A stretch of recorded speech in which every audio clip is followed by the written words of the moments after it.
Dès les premières années du gouvernement Kagame, des exilés rwandais auraient été ciblés parce qu'ils en savaient trop sur le régime. Seth Sendashonga sera l'un des cas les plus célèbres. En 1996, cet ancien ministre rwandais est réfugié au Kenya lorsqu'il est contacté par des connaissances. Elles affirment vouloir lui remettre des documents importants.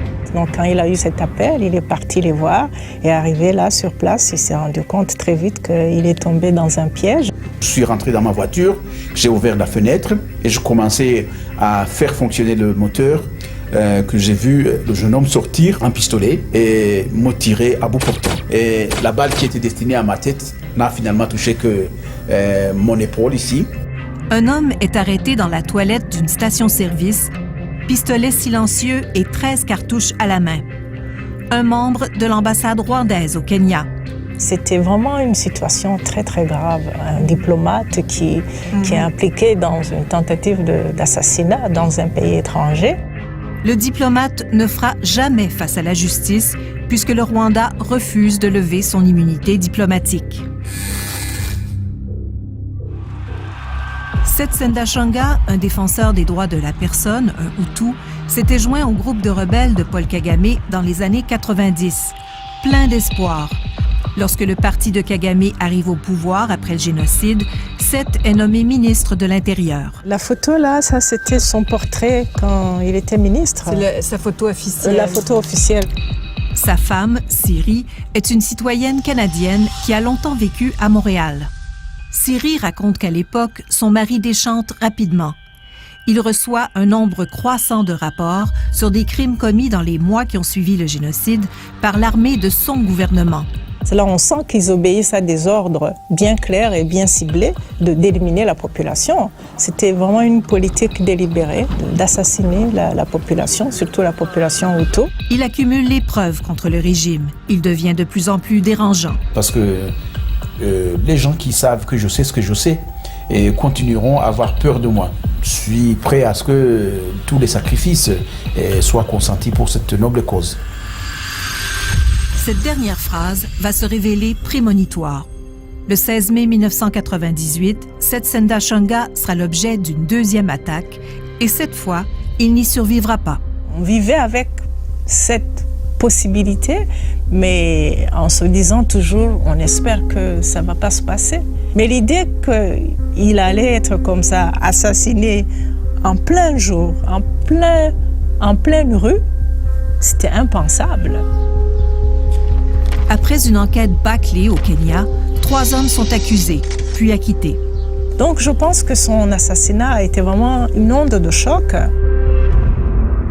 Ils n'hésitent pas de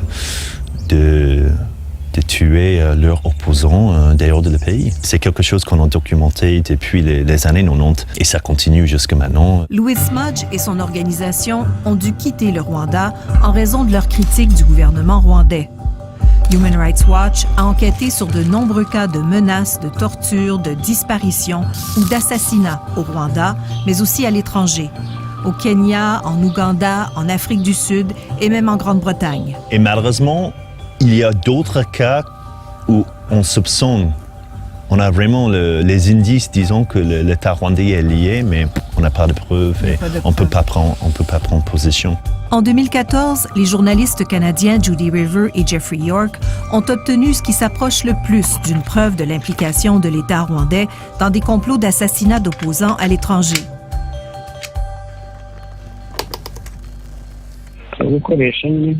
Il s'agit simplement de te procurer les armes et de faire le travail. Nous sommes en 2011. Il s'agit d'une conversation entre 2 militaires.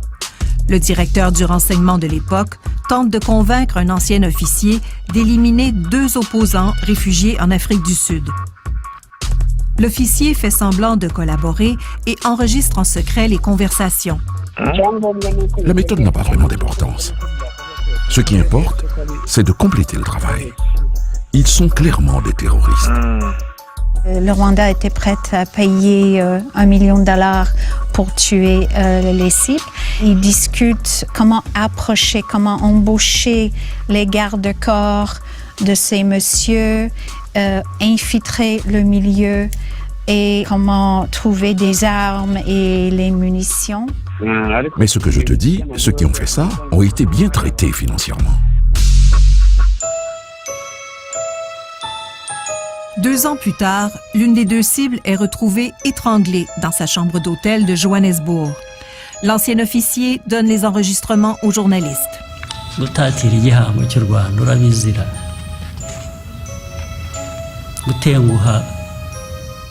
En réaction à cet assassinat, le président Paul Kagame tient ses propos troublants.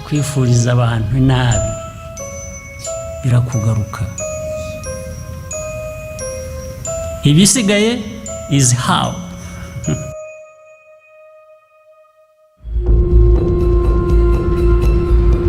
Au Québec, Nadège est ébranlée par ces attaques contre des opposants.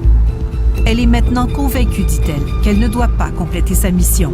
C'est là que j'ai commencé à avoir des regrets, je veux dire. C'est là que vous vous êtes dit, je ne veux pas transmettre cette information. C'est ça, ouais. Elle affirme que le représentant du Haut-Commissariat s'impatiente devant son peu de progrès. C'est là qu'il m'a dit, il faut avoir des informations coûte que coûte. Qu'est-ce que vous avez fait pour mettre fin à votre mission ou vous éloigner? J'ai coupé tout contact avec lui. Nous avons tenté à plusieurs reprises de corroborer les affirmations de Nadège auprès du Haut-Commissariat du Rwanda à Ottawa, sans succès. Selon son avocate, le Canada devrait accorder l'asile politique à Nadège, même si elle a commis un acte d'espionnage. Elle n'a pas terminé sa mission. Elle n'a pas révélé l'intégralité de l'information sensible qu'elle a pu recueillir. Donc, il n'y a pas de vies qui ont été mises en danger. Aussi, le gouvernement canadien, il doit donner l'exemple d'encourager les gens qui ont été envoyés comme ça, sous la contrainte pour espionner à l'étranger. On doit permettre à ces gens-là d'avoir une porte de sortie. En octobre 2014, la décision du tribunal de l'immigration tombe. La demande est rejetée. Le commissaire conclut que Nadège a effectué de l'espionnage et que cet acte d'espionnage contrevient aux valeurs de tout État démocratique et est donc contraire aux intérêts du Canada. Selon le commissaire, Nadège a accepté volontairement d'espionner en échange d'une bourse d'études. La Rwandaise devra être expulsée du territoire canadien, à moins d'un ultime recours.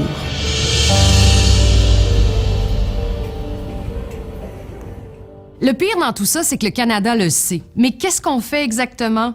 La suite de notre enquête après la pause. Les diplomates, ils sont au courant que la torture existe, mais ce n'est pas tellement une priorité pour eux.